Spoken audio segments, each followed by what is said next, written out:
Bismillahirrahmanirrahim. Assalamualaikum warahmatullahi wabarakatuh. Apa sebenarnya tujuan hidup kita ini? Saya ingin mengajak teman-teman untuk merenung sejenak tentang hal satu yang fundamental ini ya. Hidup kita yang penuh dengan dinamikanya, kadang-kadang bahagia, kadang sedih, kadang senang, kadang pusing gak punya duit, kadang stres, ada masalah ini itu, masalah anak, masalah teman, masalah pacar, masalah dengan tetangga, masalah dengan yang di kerjaan, dengan saudara, keluarga, dengan pemerintah yang kayak gini-gini, dan masih banyak lagi. Untuk apa sih kita semua mengalami ini? Kita melewati waktu pagi, siang, sore, malam, terus berulang-ulang dengan aktivitas rutin yang kerja, sekolah, belajar, makan, minum, tidur, mandi, dan seterusnya. Kadang ada selingan jalan-jalan, piknik, traveling, dan seterusnya, dan seterusnya. Sebenarnya apa yang kita cari dalam hidup ini sih? Kalau jawaban refleks kebanyakan teman-teman ya pengen selamat dunia akhirat, pengen sukses dunia akhirat, atau pengen bahagia dunia akhirat. Ya itu sih kepinginan teman-teman ya, kepinginan kalian semua. Punya kepinginan sih ya sah-sah saja, boleh-boleh aja, nggak ada yang larang sih. Tapi pertanyaannya, kehidupan kita ini ada tujuannya nggak sih? Dan kalau ada tujuan kita hidup ini apa? Untuk ringkasnya, kali ini saya langsung jumping pada satu kesepahaman bahwa hidup kita ini ada suatu tujuannya. Dengan segala kompleksitas kehidupan yang rumit dan banyak hal di luar kendali manusia ini, nah itulah kenyataannya. Terus tujuan hidup ini apa? Nah, menjawab pertanyaan ini masing-masing orang bisa punya macam-macam teorinya sendiri-sendiri. Ada yang untuk mencari kebahagiaan, ada yang survive untuk berkembang biak, dan seterusnya. Ada yang untuk perjalanan menuju Tuhan, untuk inilah, untuk itulah, dan sebagainya. Ya, semua orang boleh-boleh aja punya teorinya sendiri-sendiri. Saya ingin sharing salah satu pendekatan yang logis dan sederhana, yakni tujuan hidup kita ini, manusia ini, apakah ditentukan oleh kita atau pencipta yang menentukan? Nah, tentu sang pencipta kita yang menentukan tujuan hidup kita ya.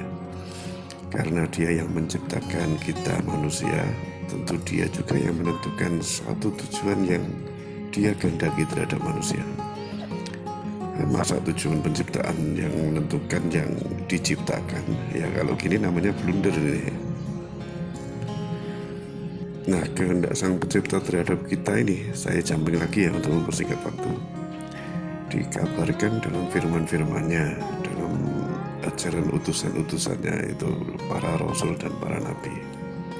Oke, salah satu ayatnya kita lihat di surat Al-Dhariyat ayat 56. Salah satu ayatnya kita lihat nih, wa ma khalaqtul jinna wal insa illa liya'budun.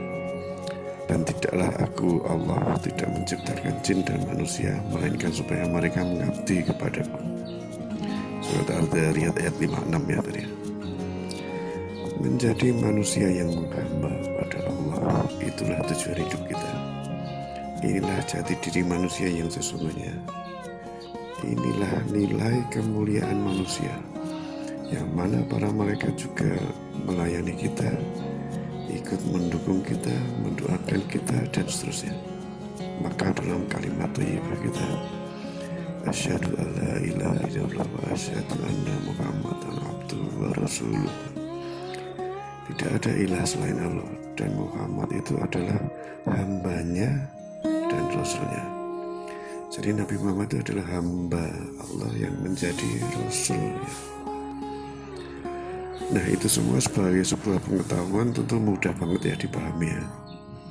Tapi bagaimana pengetahuan itu menjadi modal untuk mengolah hati kita? Ini mungkin tidak semudah tadi ya. Tidak semudah memahami tadi. Untuk mengolah hati kita butuh praktek dan proses yang bisa jadi tidak sebentar. Oke gini, sebagai hamba, namanya hamba ya sudah lazim lah untuk memuliakan, menghormati majikannya. Dalam hal ini Allah SWT. Namanya hamba sudah lazim ya nurut lah, mengikuti kehendak dan perintah majikannya. Maka di sini kita mesti menata dan melatih hati kita nih untuk memuja, memuji, menghormati, memuliakan majikan kita, yakni Allah. Memuja secara mulut, mungkin tinggal bilang alhamdulillah. Nah itu gampang ya. Jangankan anak kecil, burung beo aja bisa itu. Atau benda mati kayak HP, speaker juga bisa mengeluarkan bunyi kayak gitu. Tetapi kolbu yang memuja Allah itu butuh proses ya, butuh praktek, butuh latihan, butuh ilmu, butuh iman, dan seterusnya. Untuk mencapai hal tersebut banyak cara ya. Ini saya sharing sebagian dari cara itu, yakni dengan keilmuan, mengkaji tauhidullah, ma'rifatullah, bertadabbur dan sejenisnya.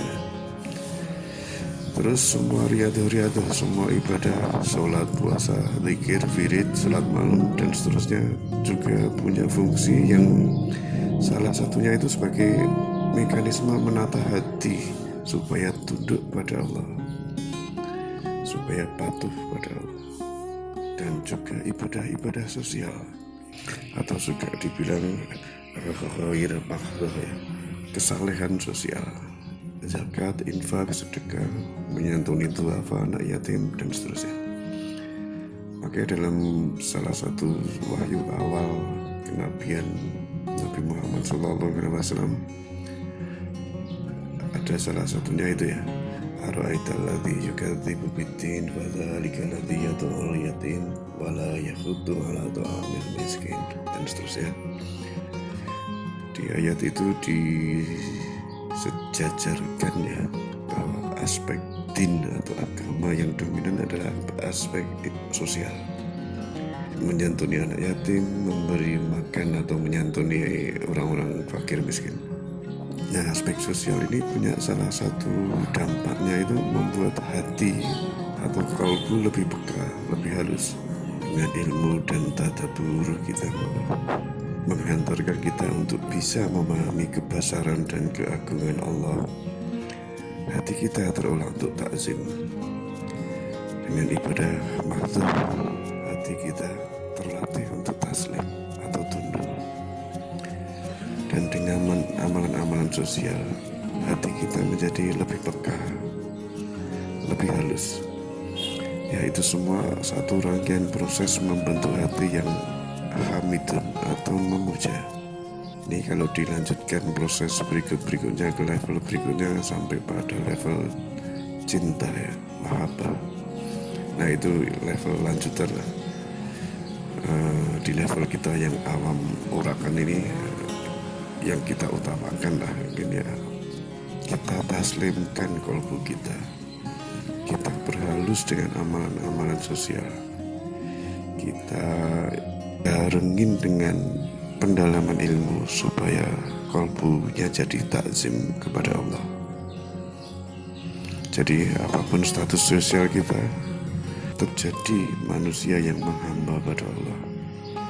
Mau jadi kaya, kalau miskin, mau rakyat jelata, mau jadi bos, mau jadi pejabat, itu hanya posisi kondisi di dunia saja. Yang jomblo tetap jadi jomblo yang menghamba pada Allah. Yang bodoh, yang pintar juga tetap jadi manusia yang menghamba pada Allah. Yang rakyat awam tetap jadi rakyat awam yang menghamba pada Allah. Intinya, apapun kondisi kita saat ini, apapun profesinya, tetap jadi hamba Allah, yakni manusia yang hatinya selalu mengagumi dan memuja kebesaran Allah. Hatinya tunduk, nurut dengan segala kehendaknya. Walau alam bisawab. Terima kasih, semoga bermanfaat. Wabillahi taufiq wal hidayah. Wassalamualaikum warahmatullahi wabarakatuh.